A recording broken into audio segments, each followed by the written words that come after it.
So before spring break, we actually started talking about regionalism.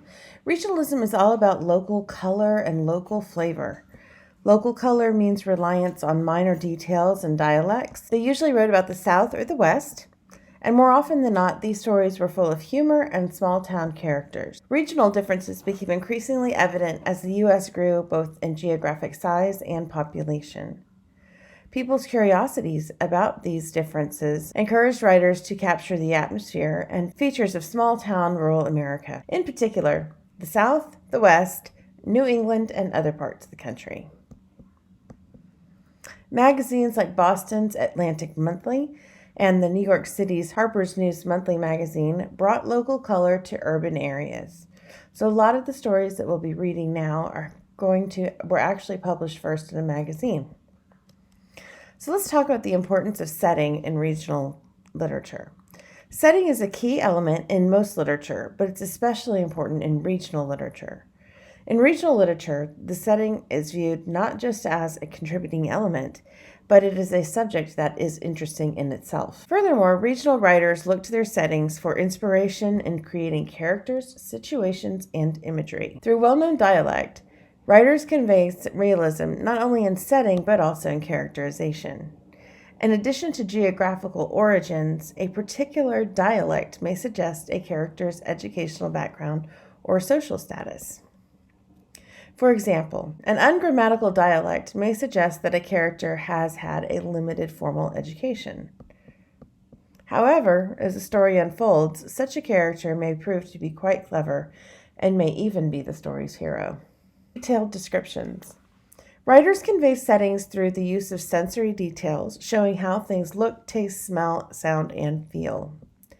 Through such details, writers can give readers a clear impression of the setting and also create a mood or atmosphere. So let's look at a couple of examples. One on the left is from Mark Twain's The Notorious Jumping Frog of Calaveras County. Reverend Leonidas, Reverend Lee, there was a fella here once by the name of Jim Smiley in the winter of 49. Or maybe it was the spring of 50? I don't recall exactly. Somehow, though, what makes me think it was one or the other is because I remember the big flume weren't finished before he come to camp. If you look at the words there are a lot of there's a misspelled word for sure. Weren't. That should be wasn't, right? And then trying to remember the person's name, that's not important, right? But you can see kind of how the dialect plays into it. Does that person sound smart or stupid? Like they care or don't care? And how are they making a judgment about Reverend? Okay, are they remembering him well?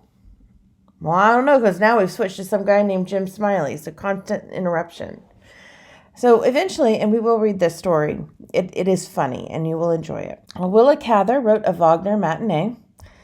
I saw again the tall, naked house on the prairie, black and grim as a wooden fortress, the black pond where I had learned to swim, its margin pitted with the sun-dried cattle tracks, the rain-gullied clay banks about the naked house, where the dishcloths were always hung to dry before the kitchen door. Okay, so we have two very different styles of writing there, don't we? But you get kind of a sense of where we are and what's different. In Mark Twain's, the detailed description talks about when it was, even though the person can't quite remember when this happened, it was somewhere around this point. But in Cather's piece, we have a very strong image that's in our mind of what the house she grew up in and where she learned to swim looked like. In Mark Twain's true life, Twain often used life's absurdities to evoke emotions and influence readers. To help create meaning and generate humor, Twain used the following literary techniques. Situational irony, and that's where a contrast between what is expected and what actually happens.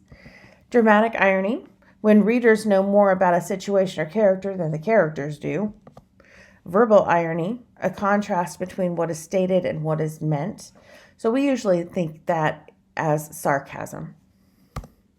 And overstatement, which is an exaggeration or emphasis for humorous effect, also known as hyperbole. For your assignment, read Have You Ever Put on an Act on page 889 And watch the video from the autobiography of Mark Twain on page 890.